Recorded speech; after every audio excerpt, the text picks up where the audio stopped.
1945년 8월 15일 우리나라가 해방을 했지만은 세계 이념의 대결의 장이 되어서 자본주의와 공산주의의 격렬한 투쟁 장소로 변질됐고, 여기에 놀아난 당시의 애국자들, 정치가들이라고 하는 사람들에 의해서 우리나라 한반도의 38선이라고 하는 선이 그어져 남북이 갈라지게 된 것입니다.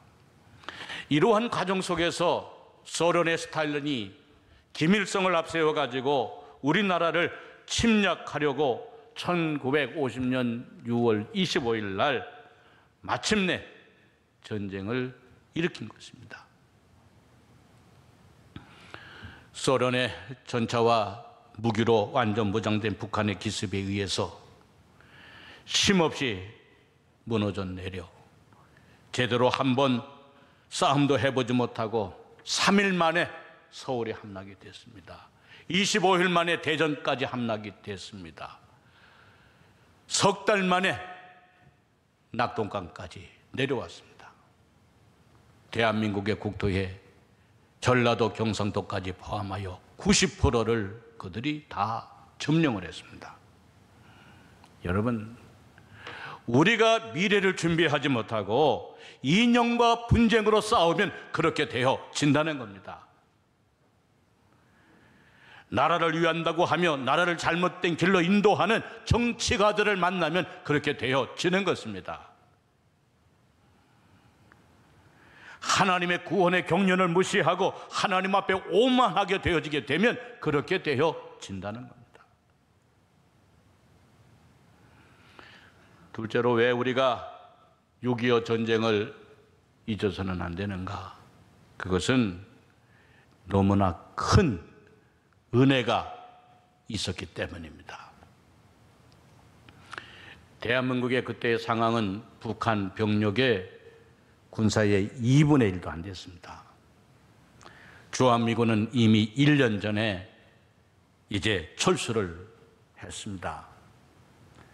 한국은 비상경계령의 해제로 국군의 3분의 1이 외출 중에 있었습니다.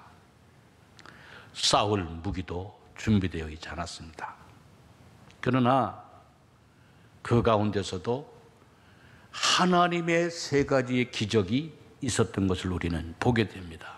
그 중에 하나가 하나님이 미국의 트루먼 대통령의 마음을 움직여 주었다는 겁니다. 미국의 의회와 미국 국민들은 미국이 한국 전쟁에 참여하는 것을 극렬히 반대했습니다. 조그마한 나라, 보잘것없는 나라가 미국에 무슨 유익이 된다고 수많은 젊은이들을 보내어 대신 싸우게 해야 하는가라고 하는 것이었습니다. 그러나 트루먼 대통령은 한국에 6.25 전쟁이 생겼다는 말을 듣고 어떻게 한국을 도와야 될까를 생각하고 어떻게 내가 해야 될까를 생각하고 트루먼 대통령은 기도했습니다. 기도했을 때 하나님이 그에게 주시는 음성은 가서 도우라는 것이었습니다. 트루먼 대통령은 원하지 않았습니다. 그러나 또다시 기도했을 때 똑같은 응답으로 가서 도우라라고 하는 것이었습니다. 하나님께서 트루먼 대통령의 마음을 움직여 주셨고, 그래서 트루먼 대통령은 한국 전쟁에 대한 의지를 갖게 되었다는 것입니다. 또 하나의 기적은 유엔이 한국 전쟁에 참여하게 되었다는 겁니다. 한국전이 발발했을 때 마치 유엔은 총회가 열리고 있는 가운데 있었습니다. 유엔은 한국전이 발발을 했을 때 유엔 안전보장 이사회를 소집을 하여 참전을 할 것인가 말 것인가를 논의하게 되었습니다. 이때 안보리 이사국이 미국과 영국, 프랑스, 중국, 소련 5개국이었어요. 이전에 안전보장이사회에 5개 나라 가운데 한 나라만 반대를 해도 군대를 파병할 수가 없었어요. 그런데 이미 소련은 스탈린을 앞세워서 김일성을 앞세워서 한국 전쟁을 일으켰기 때문에 당연히 파병에 대하여 찬성할 리가 없었습니다. 불가능했습니다. 안보리가 소집이 되어 각 대표들이 해외장으로 차를 몰고 들어왔습니다. 소련 대표도 해외장으로 출발하기 위하여 시동을 걸었습니다. 그런데 웬일인지 그 차가 시동이 안 걸리는 거예요. 여러 번 시도해봤지만 시동이 안 걸리는 거예요. 시간이 지체가 되었습니다. 겨우 시동이 걸리자 소련 대표는 과속을 하며 유엔 회의장으로 왔습니다. 소련 대표가 회의장에 도착했을 때 이번에는 배가 아팠습니다. 복통이 일어났습니다. 설사가 시작했습니다. 소련 대표는 회의장보다도 급하게 화장실로 달려갔습니다. 안전부장 이사회는 소련 대표가 회의장에 나타나지 않자 기권한 곳으로 간주하고 나머지 4개국 대표로 유엔의 한국 전쟁 참여를 결의했습니다. 여러분 생각해 보세요. 이게 있을 수 있는 일입니까? 어떻게 한 나라의 대표가 타는 차가 시동이 안 걸릴 수가 있겠어요? 어떻게 멀쩡하던 사람이 복통이 날 수가 있었겠어요?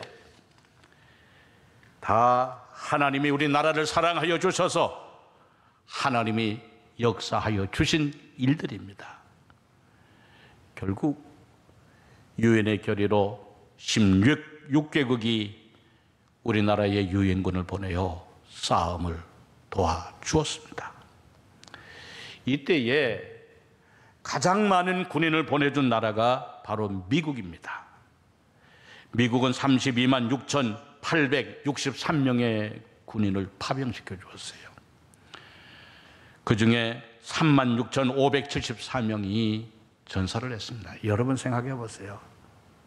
3만 6,574명.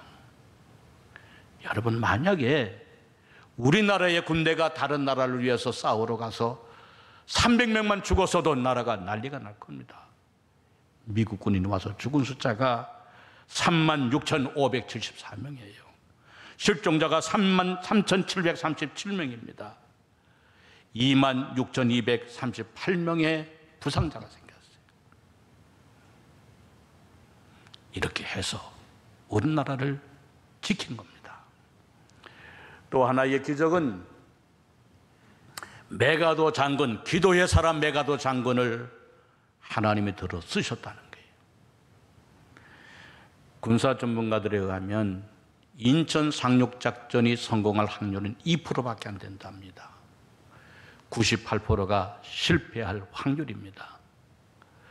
2%의 성공률을 가지고 98%의 실패율을 극복하고 이긴 전쟁이 바로 6.25 전쟁입니다. 인천 상륙작전으로 전세는 완전히 역정이 되었어요. 당시 북한군은 부산 인근을 제외하고는 경상도, 전라도 할 것 없이 남한 땅 90%를 다 이미 점령을 했어요. 그러나 메가더의 인천 상륙 작전으로 인하여서 북한군은 도간의 든지처럼 되었습니다. 그들은 혼비백산하여 북으로 후퇴를 했어요. 유엔군과 한국군은 그 여세를 몰아 학폭진하며 백두산 해산진까지 밀고 올라갈 수가 있게 되었다는 게, 여러분, 그러한 기적의 역사가 어떻게 대한민국에 일어났는가? 그거는 역사를 주관하시는 하나님의 도우심 때문이었다는 거예요. 6.25 전쟁사를 살펴보면 6.25 전쟁 중에 큰 기도회 운동이 대한민국에 일어났던 것을 보게 됩니다. 하나는 전쟁 발발 후 불과 80일을 만에 낙동강까지 북의 침략에 밀린 상태, 절대절명의 상태 속에 있을 때 이승만 박사는 부산 대신동 초등학교에 200명의 목사 목사님들과 모여서 일주일 동안을 금식을 했어요. 일주일 동안을 나라를 위하여 대통령과 목회자들이 금식을 해요. 이때에 군인이 유일하게 할 수 있는 방법이 뭐냐? 북한군의 저지를 막을 수 있는 길이 뭐냐? B-29의 폭격기로 그들의 남하를 막는 것뿐이었어요. 그런데 여러분이 아시다시피 7월 달은 장마철 아니? 하늘에 시시때때로 구름이 갇혀서 비행기가 뜨기도 힘들고 폭격도 하기 힘들어요.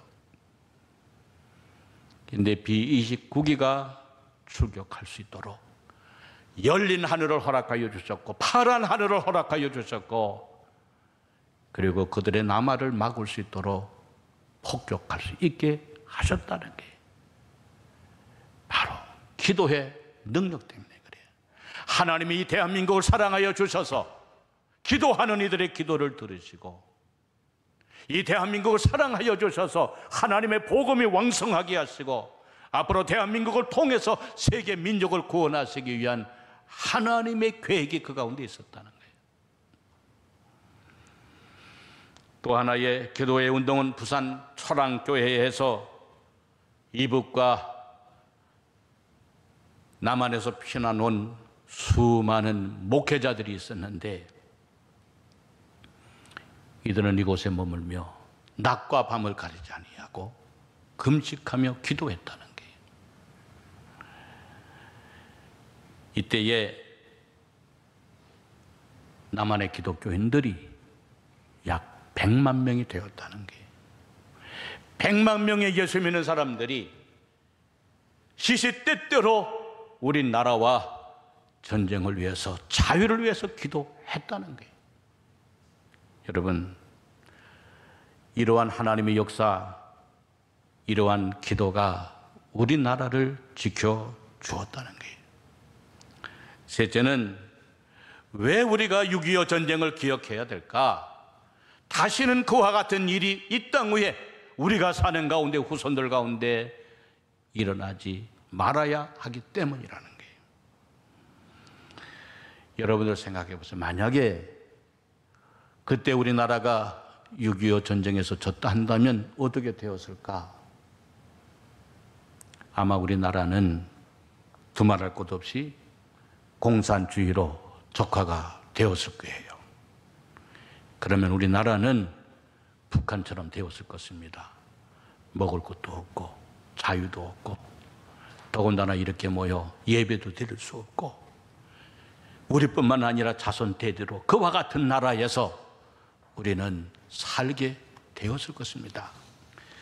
6.25 전쟁 때에 가장 치열했던 전투가 어딘가? 다부동 전투입니다. 낙동강 앞에 두고 대구 근방에 칠곡 근방에 있는 다부동에서 벌어진 전투가 가장 치열한 전투였다 그래요. 1950년 7월에 북한의 김일성이 지령을 내렸습니다. 8월 15일은 반드시 대구에 입성해서 8.15 경축식을 대구에서 갖도록 하라 명령을 내렸어요. 그래서 이 북한의 화력이 전부 다 낙동강 그 앞으로 직결이 됐어요. 북한 화력이 얼마가 직결이 되냐? 북한이 가지고 있는 50%의 전력, 50%의 화력을 다부동에 직결을 시켰어요. 8.15 때 대구를 점령하고 그곳에서 식을 갖추려고. 그리고 우리의 국군과 유엔군은 낙동강의 최후의 방어선을 쳤습니다.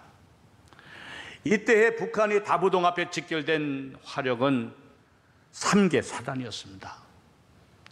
우리나라는 1개 사단도 아닌 3개의 연대, 3개의 연대가 3개의 사단을 맞서서 방어를 해야 됐어요.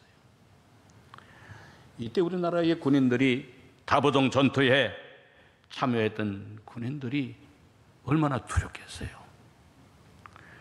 두려움을 느끼고 전설에서 이탈하기 시작했습니다. 싸우지도 않고 적군 앞에서 이탈하기 시작했어요.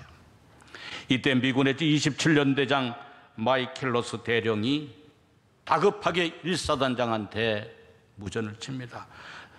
전선 좌측에 한국군 부대가 무단 이탈하고 있다고 하는 다급한 목소리로 얘기를 합니다. 그때의 일사단장이 누군가 하면 백선엽 장군입니다. 백선엽 장군은 불이 나게 그곳으로 달려가서 후퇴하는, 퇴각하는 군인들에게 가로막으면서 얘기를 합니다. 여러분, 나라가 망하게 되었는데 우리가 물러서면 안 됩니다. 다른 나라의 사람들이 적군과 싸우는데 우리가 이렇게 해서는 안 됩니다.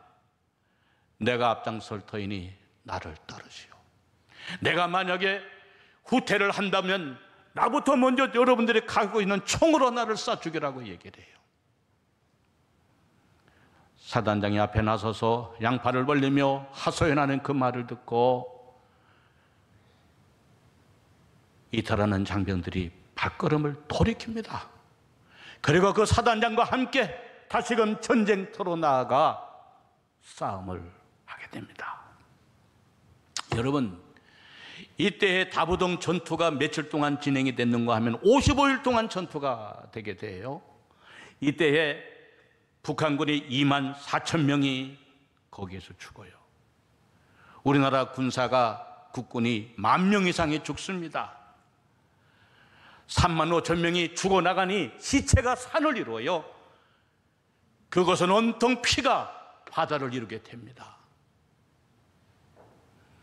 그러나 이 다부동 전투에서 승리함으로 말미암아 아군은 최후의 낙동강의 보리를 지켜낼 수 있게 되었고, 그것이 기초가 되어서 메가더 장군이 인천 상륙작전을 할 수 있는 기틀을 만들어 주게 되었고, 결국은 우리나라를 지킬 수 있게 되었다는 거예요. 백선엽 장군은 1952년 전쟁 가운데 만 31살의 나이로 한국군 사상 최초로 육군 최연소 참모총장이 됩니다.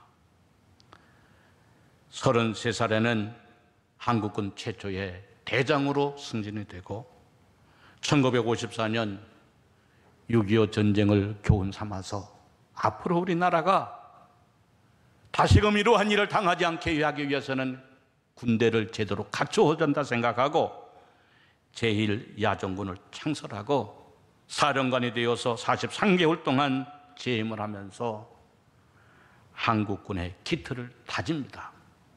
그리고 1957년에 두 번째로 육군 참모총장이 되어서 한국군의 기틀을 세우고 미군과 한국군의 가장 존경받는 군인이 되어지게 됩니다. 사랑하는 성도 여러분, 이 나라를 위하여 희생한 사람들이 얼마나 많이 있습니까? 그들의 눈물과 피로 오늘의 우리가 평화를 누리고 자유를 누리고 있음을 깨닫고 신앙을 가지고 있음을 깨닫고 그들의 수고가 헛되지 아니하도록 기념하고 애쓰고 수고하는 저와 여러분, 우리 대한민국이 되어지기를 주의 이름으로 축원합니다. 둘째는 왜 우리가 이것을 기억을 해야 될까? 그것은 소중한 가치를 지켜야 하기 때문입니다. 여러분, 소중한 가치가 무엇입니까? 그것은 바로 자유민주주의입니다. 우리나라 헌법은 자유민주주의의 헌법의 기본 질서 위에 세워진 나라입니다. 헌법 전문에 자율과 조화를 바탕으로 자유민주적 기본 질서를 더욱 확고히 하여라고 명시되어 있습니다. 자유민주주의가 우리 헌법의 기본 질서입니다. 여러분, 왜 수많은 나라가 우리를 위하여 싸우고 죽었습니까? 그것은 바로 우리나라가 공산주의로부터 민주주의를 지켜내기 위함이었다고 하는 사실입니다. 왜 우리가 민주주의를 지켜야 되는가? 그것은 우리 헌법의 근본 논리일 뿐만이 아니라 성경에 말하는 나라의 모습이요 하나님의 뜻이기 때문이라는 거예요. 여러분, 통일도 마찬가지입니다. 사람들은 다른 것이라도 통일하면 된다고 하지만 헌법 4조에 분명하게 통일에 대하여 자유민주적 기본 질서에 입각한 평화적 통일 정책을 수립하고 이를 추진한다라고 명시되어 있습니다. 여러분, 공산주의로서의 통일은 안 됩니다. 자유민주주의로서 통일이 이루어져야 합니다. 그러므로 우리는 공산주의를 용납해도 안 되고 용납할 수도 없는 것입니다. 여러분 보세요. 공산주의가 되면 제일 먼저 힘든 게 여러분이 신앙이 없습니다. 신앙의 자유가 없어요. 저는 평양을 많이 갔습니다. 북한의 2,500만 국민 가운데에 북한에 있는 교회의 존재는 두 곳밖에 없습니다. 봉수교회와 칠골교회 두 개 교회밖에 없습니다. 2,500만의 사람이 있는데 어디 두 개의 교회밖에 없어요. 그것도 다 관제교인들입니다. 공산주의는 민주주의와 다른 것이 아니라 공산주의는 자유민주주의와 근본적으로 잘못되어진 것입니다. 거기에는 하나님이 존재하지 않습니다. 그러므로 하나님이 주신 자유, 다른 사람들, 다른 나라들의 생명받겨 지켜준 자유를 우리가 버려서는 결코 안 된다는 겁니다. 사랑하는 성도 여러분, 자유민주주의의 대한민국, 공산주의의 사회주의가 아닌 자유 대한민국을 세워나가는 저와 여러분 우리 나라가 되어질 수 있게 되기를 주의 이름으로 축원합니다. 셋째는 역사의 주관자 되시는 하나님께 감사하고 더욱더 하나님을 의지해야 된다는 게, 여러분 6.25 전쟁이 얼마나 우리에게 절실하게 했습니까? 무방비 상태에서 침략을 맞이해서 우리는 아무것도 할 수 없었습니다.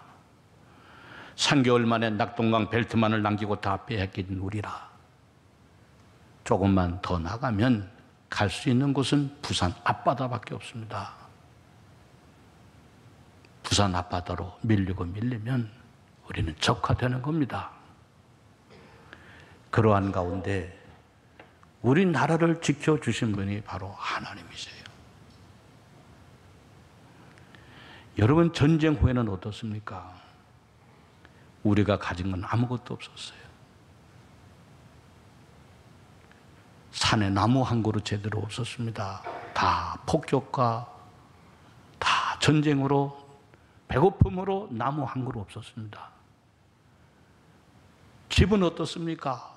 돌 위에 돌 세워져 있는 건물은 하나도 없었습니다. 다 무너져 내렸습니다.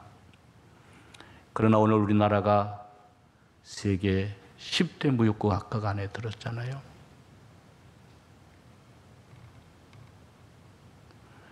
여러분 5030이라는 말 들어봤죠? 국민이 5천만 이상의 개인 소득 3만 불 이상의 나라는 세계에 7개 나라밖에 없어요. 그 가운데 우리나라가 들었습니다. 이 나라를 여기까지 만들고 이루어온 것은 절대적인 하나님의 은혜요, 하나님의 도우심이었다는 것을 알아야 됩니다. 시편 136편 15절 16절에 바로와 그의 군대를 홍해에 엎드려 들이신 이에게 감사하라. 그 인자하심이 영원하미로다. 그의 백성을 인도하여 광야를 통과하신 이에게 감사하라. 그 인자하심이 영원함이로다. 여러분, 하나님이 우리를 지켜주셔서 침략해온 그들을 애굽의 군대와 같이 홍해바다에 엎드려뜨리게 하셨고, 전쟁 후의 광야의 길과 같은 우리의 삶을 하나님은 오늘과 같이 풍성한 곳으로 인도하여 주셨습니다. 그것이 바로 하나님의 은혜입니다. 여러분, 엊그제 우리 6.25 70주년을 맞이했습니다. 70주년을 맞이하면서 최근 들어 남북 공동연락사무소를 일방적으로 북한이 폭파해버리고 핵을 가지고 더 심각한 위협을 가해오고 있습니다. 그간 대통령이 몇 번 북한의 김정은을 만났지만은 여러분 아셔야 됩니다. 평화는 대통령이 지켜주는 것이 아니라 하나님이 지켜주시는 것입니다. 평화는 무기로 지켜지는 것이 아니라 하나님의 은혜로 지켜주는 것입니다. 우리가 이것을 알고 살아야 돼요. 오늘도 지켜주시는 하나님, 내일도 지켜주실 하나님을 기억하고 사는 여러분들이 되어주시기를 주의 이름으로 축원합니다. 여러분, 6.25 전쟁은 잊혀진 전쟁이 아니고 잊혀진 승리가 아니라 기념되어지는 전쟁, 기념되어지는 승리가 되어서 우리가 우리의 자손이 그 위에 새로운 역사를 써내려가는 대한민국이 되어질 수 있게 되기를 주의 이름으로 축원합니다.